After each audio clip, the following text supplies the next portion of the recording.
y'all. So over the time, Corona's hit and everyone, walks out and they're like, I forgot my mask. So I kind of thought how to put this in like an agricultural way. So I thought of a multi-purpose shirt and mask duo called the Blank Fit. I want to be able for you to be able to buy certain ones for different areas. Mainly, I thought about farming, like in a cornfield. I'm an animal science major, so that's really not my forte. But I've been outside when they're, harvesting the corn, and it gets pretty dusty out there. So I want to be able to insert different types of filters where this shirt can pull up over your face, and you can use a specific filter towards, if it's a dusty situation or even if you're dealing with chemicals. I want to make it able to be an all-time type of wear. I want to mainly focus on like a dry fit type of situation. So if you're like very sweaty out in the farm, or it gets cold, but you're still working, so it gets pretty hot and sweaty. Um, I mean, it also can be used other ways. I really also thought about fishing because at that point, it's covering the back of your neck as well. So then it serves the purpose of protecting your neck from the sun. Um, and yeah, if y'all have any questions, I'm free to answer. Kent, we'll start with you. You're muted. There we go. So what considerations have you given to branding, a logo, a name? This is actually a question I had for Alyssa too. And that kind of goes along with my other question. What do you see yourself doing with this product? And let me set up two scenarios. One is you build up a company of your own, you birth it, you grow it, you raise it, and you're there for a long, long time. That's scenario one. Scenario two is you get to be enough of a thorn in the side to one of your major competitors, and they want to buy you out for a nice price, and you cash out and go home and retire. Those are two very different scenarios, but one that, kind of will dictate which lane you're going to go in, and a lot of other things you're going to do. And branding kind of goes in, it fits in there. So compound question, but I'll let you kind of answer if you even understood my rambling question. So I'm just gonna say, well, I think I got out of that question. I thought I said it in the beginning, but maybe I didn't. It's gonna be called the Blank Fit. That's what my brand name is gonna go with. As in like the market building, I had a hard time understanding that question, but I want to be able to build up my product. And like I said, I want it to be multi-purpose. So over the years, I want to be able to go in depth and see what the consumers need and want in more of a higher, I guess. Well, let me just so I can, I'm a drummer by hobby, and that's what I mean by a logo. Okay. Oh, okay. Yeah. A brand, something where when people see it, they'll know, oh, that's Working Women Design Company, or that's Blank Fit, or they see the logo and they immediately associate a certain type of clothes, a certain quality, a certain features with that logo, and they say, oh yeah, I like that.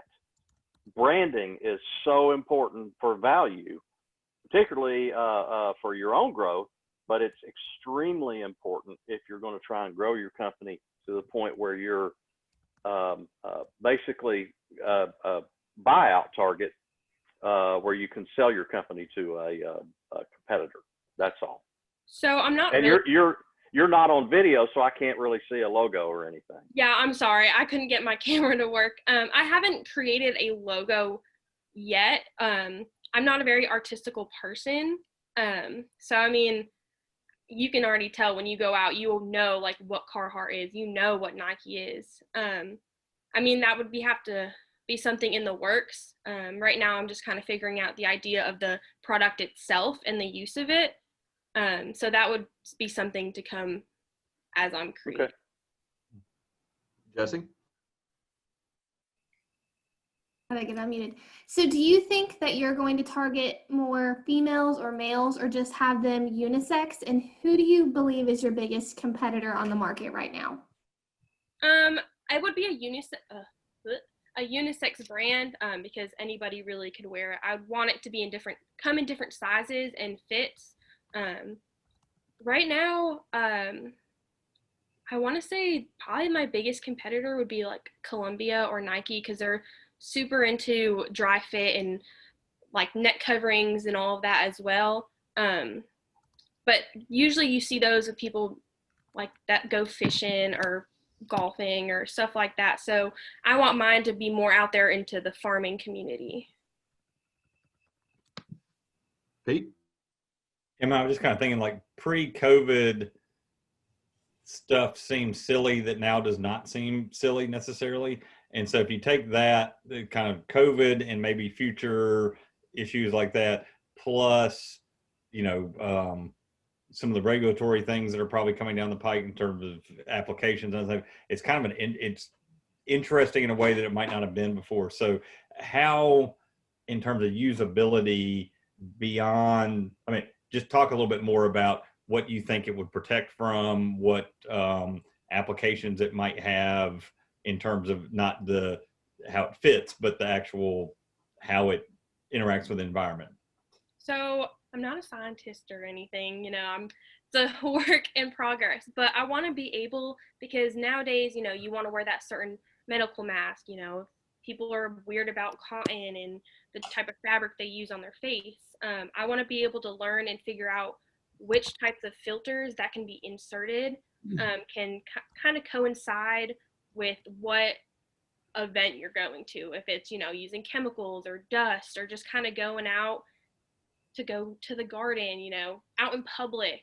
I want it to be able to be useful in many different ways. As in fit wise, over the summer, I saw somebody have one of those kind of cowl neck masks that you just pull up kind of like a scarf, and they cut holes so it holds up by their ears so it doesn't fall down. So that's one thing that I saw that I was like, that's a really smart idea. And then to add with that, you have the drawstrings that you can pull tight over your face, or you can loosen it however you want to wear it, however you want it to fit to your face. That's something in like the work of progress that I'm thinking of.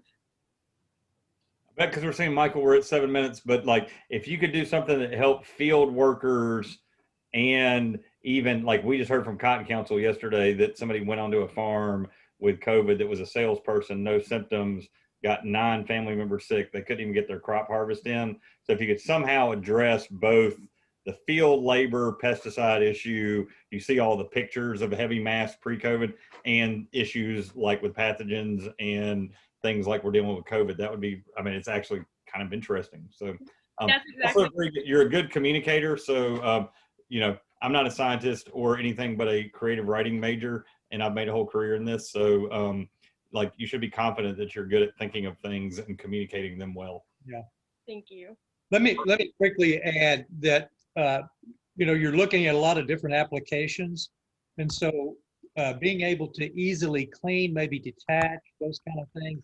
When you're talking about cartridge and stuff, but I've used lots of chemicals in the past, and it really gets into the materials, into the fabrics, and those kind of things. So be thinking as you think this thing out a little bit more about how you can reuse and clean this thing without having to completely strip it off and throw it in the washer and all that kind of stuff. So Well, thank you for